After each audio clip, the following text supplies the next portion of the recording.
This is the dollar on the daily time frame, and I want to show you that with this declining trend line, I have drawn it not including the wicks of each point of resistance. And with today's move, we produced a doji candlestick, which is usually a candle of indecision or consolidation. Now, when dojis are at the end of a trend, you can associate them with tops, but considering where we are, it almost appears as though we're consolidating. Now, if we can break above this trend line, it would validate the reversal.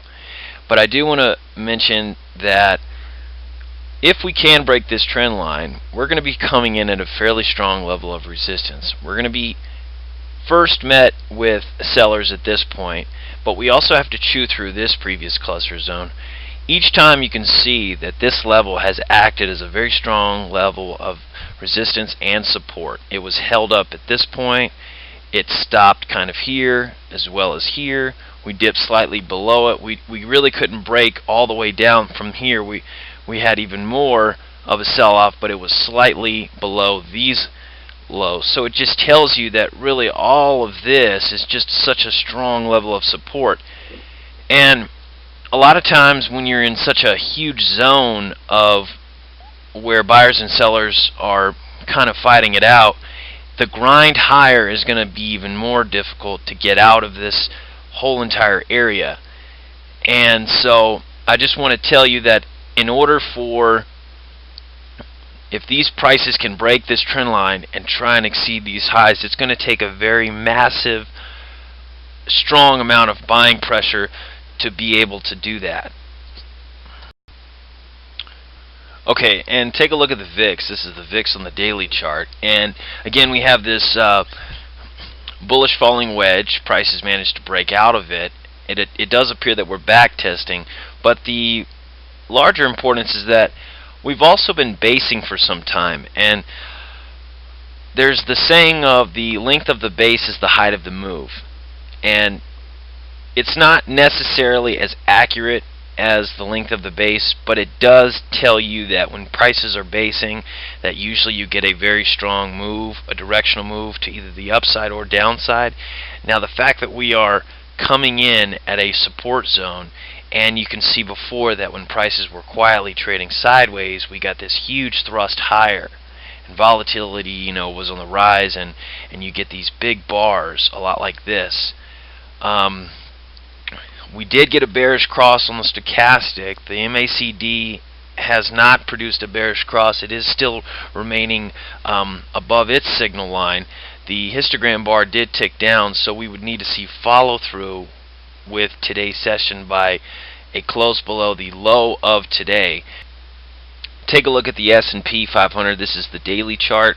I'm showing you that within the larger rising wedge pattern, we have this smaller rising wedge, and oftentimes those lead the way in terms of the initial breakdown.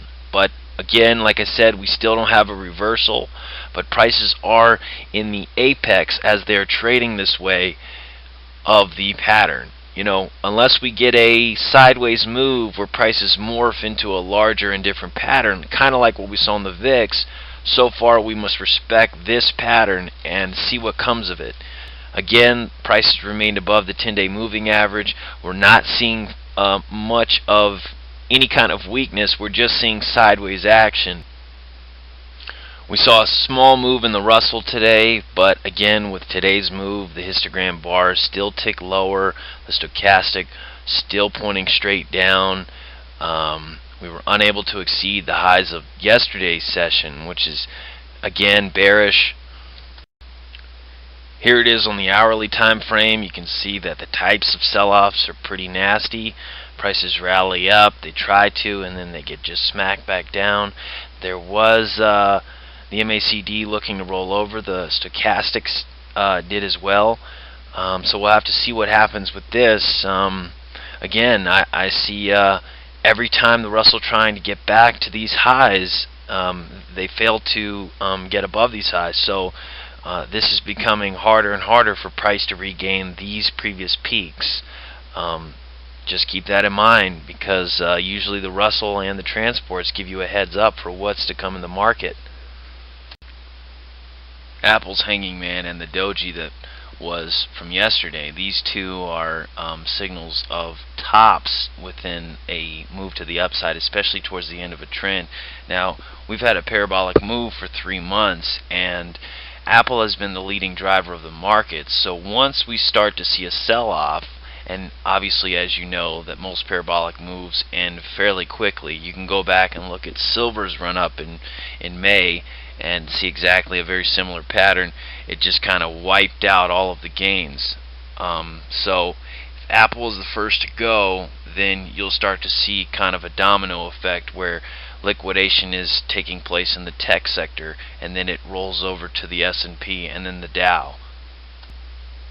Here we have the New York Composite Index again, and we have a topping tail candlestick. We still need validation of this candlestick.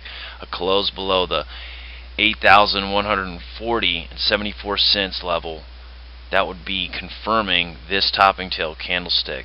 Again, I want to point out that we're getting bearish looking candlesticks. We still need follow through. The rally attempt from the transports today found resistance right at the 20-day moving average. Do take in mind that this 20-day is sloping downward now, so that is fairly bearish. The Nasdaq Composite looks to be producing a bearish Rami. It's kind of a sloppy account of one if you do not include the wick of today's session, the upper wick. You can see the stochastic, a negative divergence forming. Prices are still above the 10-day moving average and sloping upward. I think that the 3,000 level was a psychological level for investors, more than likely to suck in the retail traders. So keep in mind, this is very bearish. We've had a nice run up.